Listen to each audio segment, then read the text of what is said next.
今日咧我就教大家咧點樣用我哋嘅訂單系統。前提係訂單系統咧係要經過我哋喺後台入邊幫你開通咗，你先用得嘅。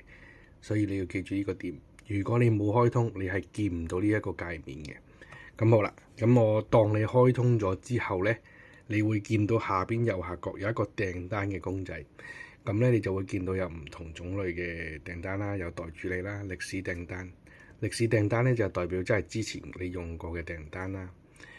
設置咧入邊就有唔同嘅嘢，咁可以話你開啟呢一個其實等於你間鋪頭有冇開啦。咁限制咗邊段時間可以接單啦，跟住之後有餘額啦、到點支付啦。咁呢一個餘額嘅點扣點咧好重要嘅。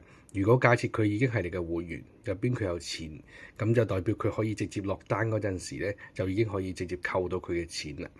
到店付款咧就係話，假設嗰個客其實之前可能冇喺你間鋪頭充值過或者點樣咧，咁佢就可以去到你鋪頭，然之後再俾錢。咁呢一個咧就有少少危險嘅，咁就睇你哋自己在乎自己鋪頭嘅人啦。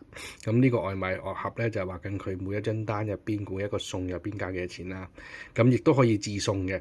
咁如果開咗自送之後咧，嗰個客咧係可以自己寫佢自己嘅地點嘅。假設佢哋如果寫咗個地點之後，你會見到咧，你可以自己送到佢屋企，跟住之後就完成張單嘅。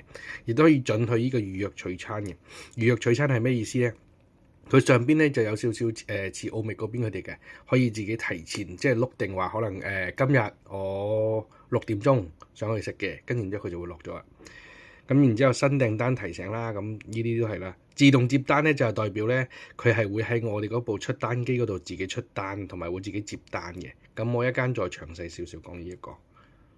跟住然之後商品呢一度啦，商品呢一度咧就係講緊係咯，好簡單啦。你自己鋪頭入邊有咩有咩餐單啊，有啲乜嘢，跟住之後咧按編輯咧就可以自己改啦。好啦。跟住然之後咧，呢一度有一個下架嘅，咁同售罄嗰啲其實應該就係同你平時平台嗰啲一模一樣嘅。跟住然之後咧，我哋依家就睇下客人嗰個界面啦。咁佢呢度咧有個點餐嘅公仔嘅。咁如果你間鋪頭開咗之後咧，你就會見到你間鋪頭喺度點單啦。咁我而家用我嗰間鋪頭做例子先啦。咁假設我依家就點咗呢一堆嘢啦，咁入邊乜都好啦，加入購物車，然之後佢就可以埋單。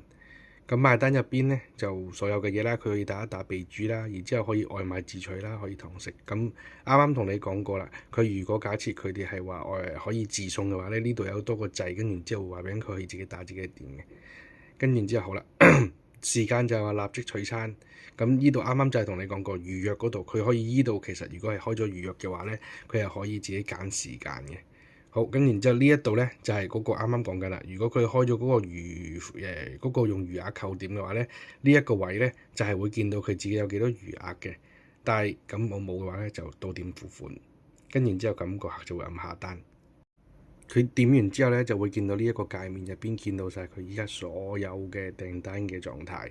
咁你依啲訂單狀態咧就係你入邊可以改嘅。咁我一間話俾你聽啊。咁依家我哋去鋪頭嗰邊。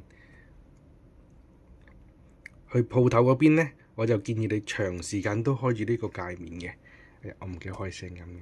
點完餐之後咧，可以開啟通知嘅。佢點完之後咧，就會見到呢一個界面入邊見到晒佢依家所有嘅訂單嘅狀態。咁你依啲訂單狀態咧，就係你入邊可以改嘅。咁我一間話俾你聽啊。咁依家我哋去鋪頭嗰邊。